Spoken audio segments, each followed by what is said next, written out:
In this video, I'm going to show an iterated calculation that implements numerical integration.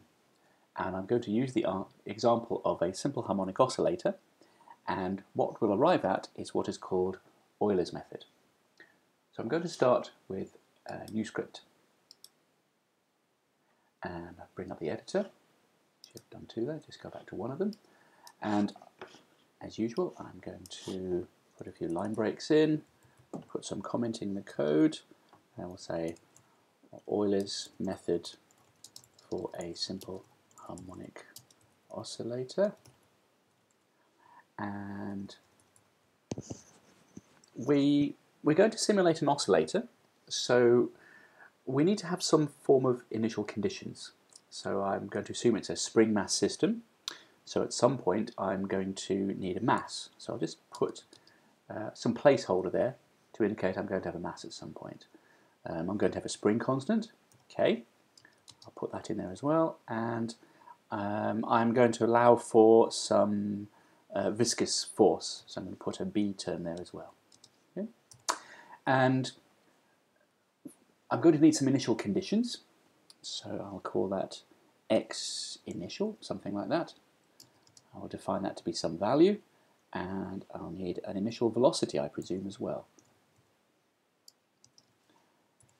Now, below this, I'm going to iterate a calculation, by which I mean I'm going to take small steps in time, and at each step, I'm going to take the position and velocity that I happen to have, and I'm going to do a calculation of a new position and a new velocity based on those present values.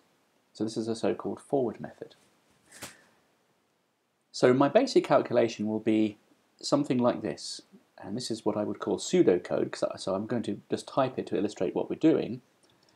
We're going to say the new position is equal to the old position plus whatever old velocity I had times the amount of time that the spring mass system has been moving with the old velocity. That should be fairly obvious. And the new velocity will be equal to the old velocity plus the acceleration that I've had at that particular time times the same step size. So you will see here that all the physics is encapsulated in this acceleration term. So the acceleration is applied for a certain amount of time h, and I add it to the old velocity to get the new velocity. And in that same time step, so x old and v old are the position and velocity at the beginning of the time step, and at the end of the time step I have a new position and a new velocity.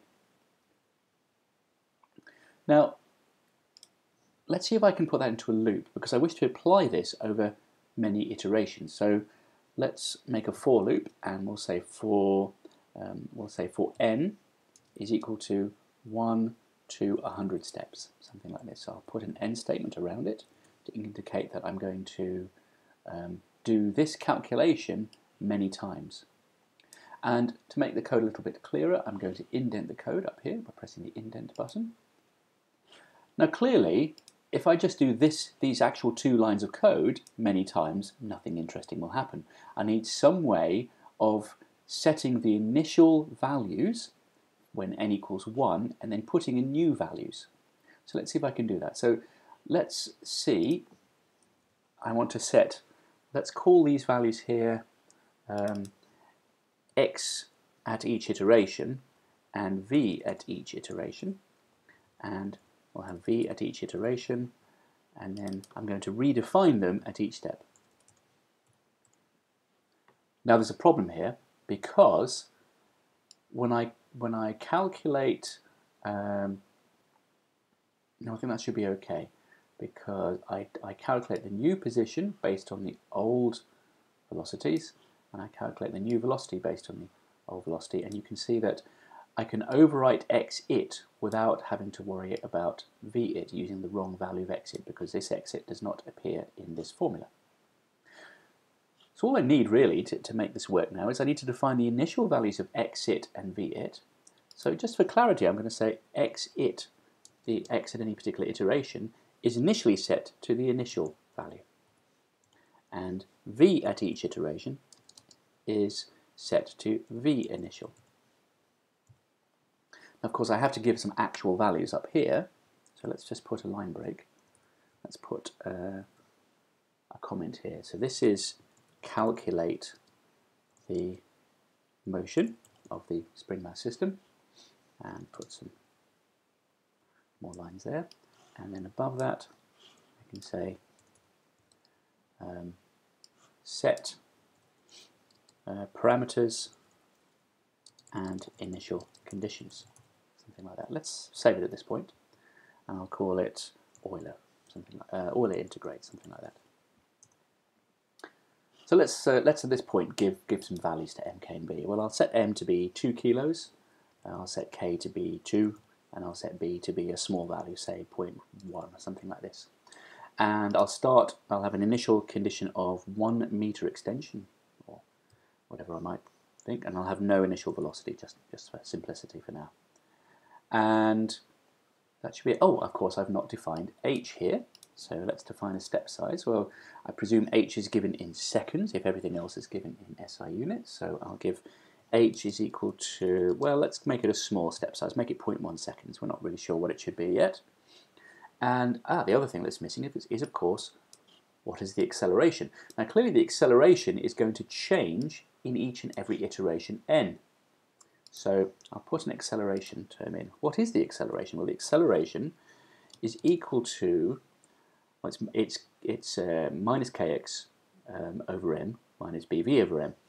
So it's minus k times x. Well, it's x at the point we're calculating it. So this a is the acceleration at this particular time, at this particular iteration.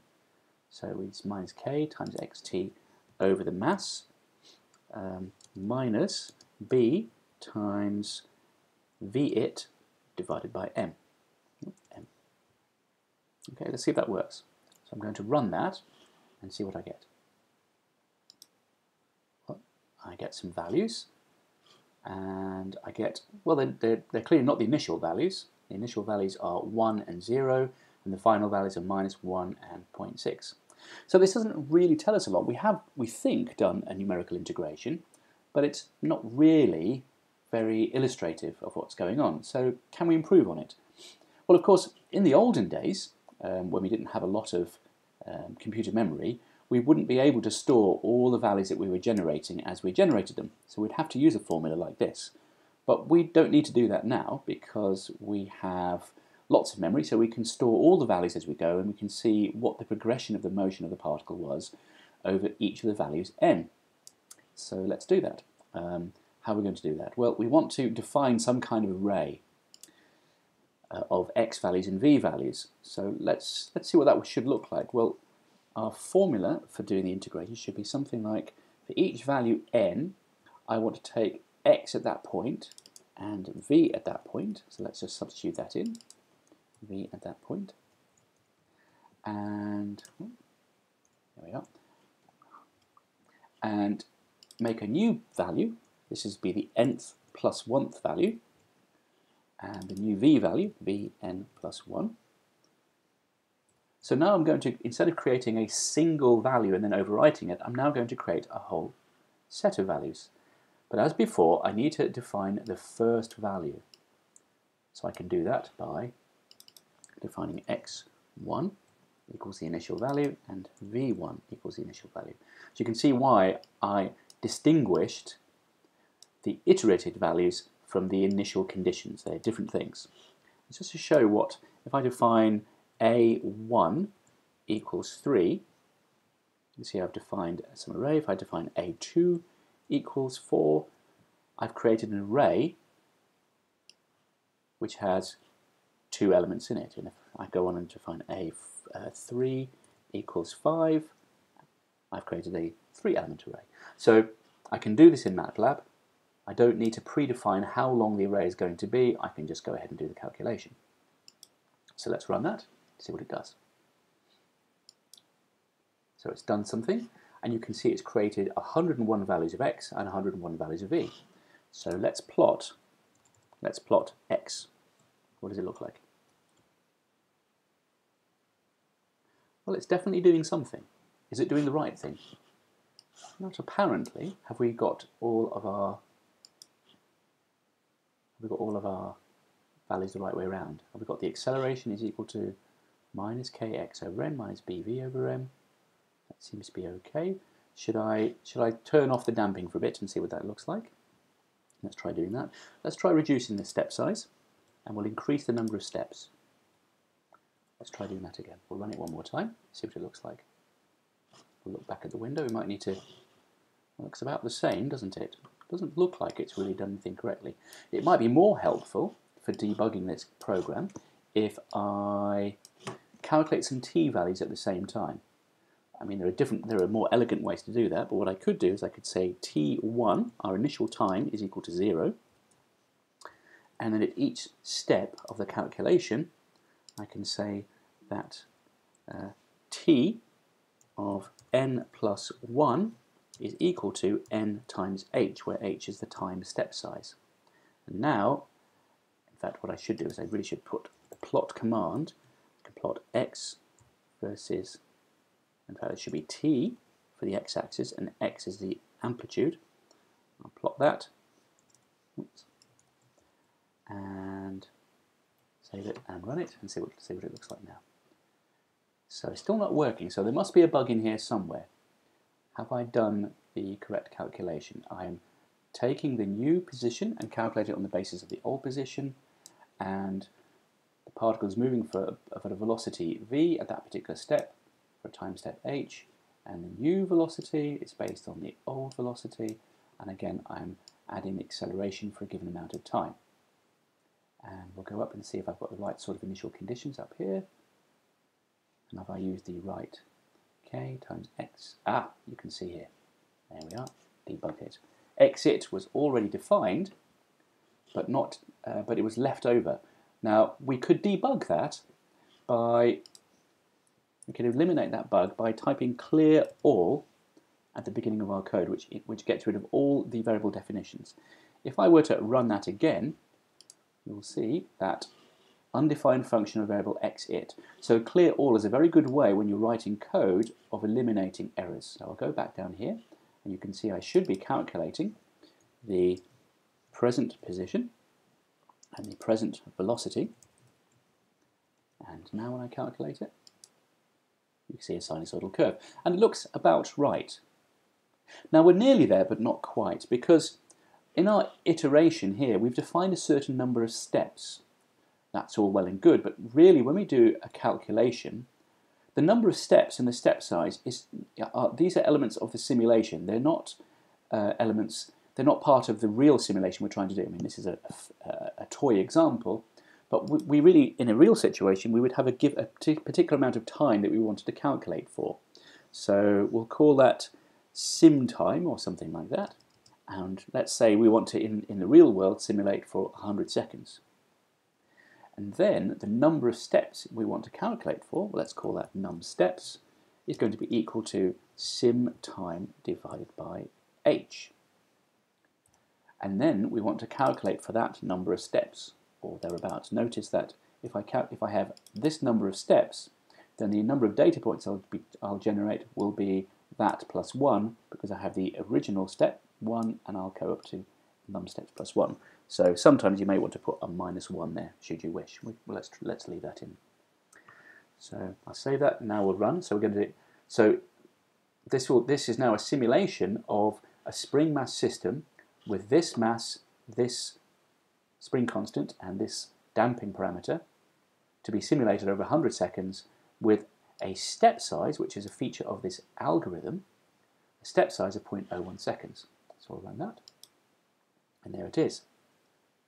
Now notice something interesting here.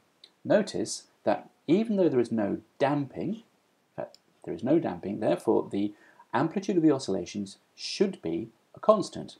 And you can see on the right here that it isn't. The amplitude is growing. This is a deficiency of Euler's method. Euler's method, like many integration algorithms, artificially adds some kind of amplitude or energy to the system. So it's not real. It's an error in the algorithm. It's not an error in the physics. It's an error in the way the integration is being carried out. One way of alleviating that is to reduce the step size. So if I put a step size of 0.001 seconds instead of 0.1 seconds, then this should make the integration more accurate. And because I've defined the number of steps based on the step size, I will still be integrating over the same real number of seconds. So it's the same simulation, but I've reduced the step size to try to get a better accuracy. So let's run that one more time. And you will see that the simulation is now better.